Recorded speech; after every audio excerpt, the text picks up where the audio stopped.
Unified payment interface അഥവാ UPI ഇന്ത്യയുടെ digital പരിവർത്തനത്തിൽ ഒരു നാഴികക്കല്ലാണ്. പണം അയക്കുന്നതിനും സ്വീകരിക്കുന്നതിനും സൗകര്യപ്രദവും വേഗമേറിയതുമായ സുരക്ഷിതവുമായ മാർഗമായി ഇത് മാറിയിരിക്കുന്നു. തുടക്കം മുതൽ സൗജന്യമായിരുന്ന UPI ഇടപാടുകളാണ് ഇത് ഇത്രയധികം ജനപ്രിയമാക്കിയത്. ഇന്ന് UPI ഇന്ത്യയിൽ മാത്രമല്ല, ആഗോളതലത്തിൽ പല രാജ്യങ്ങളും ഈ സംവിധാനം ഏറ്റെടുത്തു വരുന്നുണ്ട്.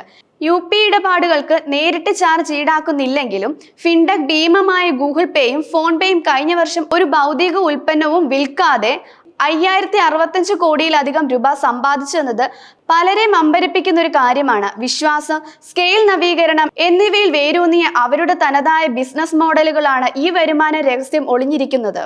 കടകളിൽ സാധനങ്ങൾ വാങ്ങുമ്പോൾ പണം ലഭിച്ചു എന്നറിയിക്കുന്ന ശബ്ദമറിയിപ്പ് ഉപകരണങ്ങൾ ശ്രദ്ധിച്ചിട്ടുണ്ടോ?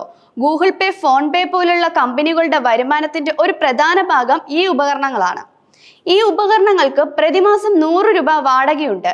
റിപ്പോർട്ടുകൾ പ്രകാരം രാജ്യത്ത് 3 ദശലക്ഷത്തിലധികം സ്റ്റോറുകൾ ഈ സേവനം ഉപയോഗിക്കുന്നുണ്ട്.